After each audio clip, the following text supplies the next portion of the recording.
एक पुरानी किताबों की दुकान में रिया ने एक धूल भरी डायरी देखी। उसे जिज्ञासा हुई और उसने डायरी खोली। पहले पन्ने पर लिखी कहानी बिल्कुल वैसी थी जैसे उसकी अपनी जिंदगी हो। वह कौन गई कहानी में उसके बचपन के दोस्त, उसके स्कूल के दिन और उसके पहले प्यार का जिक्र था। हर पन्ना उसकी यादों को ताज़ा कर रहा था।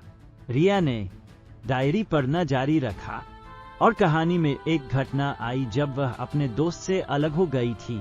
कहानी में लिखा था कि वह एक घने जंगल में चली गई थी जहां एक पेड़ ने उसे आवाज दी, तुम्हारा राज मैं जानता हूँ। रिया को याद आया वह एक बार जंगल में गई थी पर उसे किसी पेड़ की आवाज याद नहीं थी।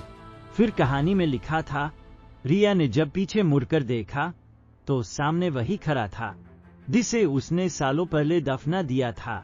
रिया की आंखें फटी रह गईं। यह कैसे हो सकता है? डायरी में लिखी हर बात सच थी। रिया डर गई और उसने डायरी बंद कर दी। वह दुकान से बाहर भागी। घर पहुंचकर रिया ने डायरी को एक सुरक्षित जगह पर रख दिया। अब उसे समझ में आ गया था कि यह सिर्फ एक कहानी नहीं थी बल्कि उसकी जिंदगी का रहस्य था। वह उस रहस्य को सुलझाने का हौसला करती है।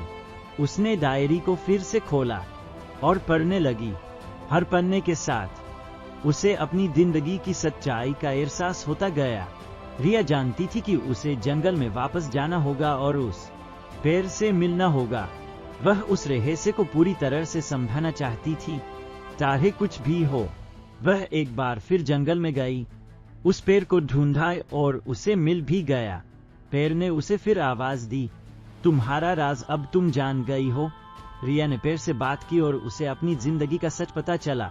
वह समझ गई कि डायरी उसकी जिंदगी का दर्पण थी और उसे अपने अतीत से भागना नहीं चाहिए बल्कि उसका सामना करना चाहिए।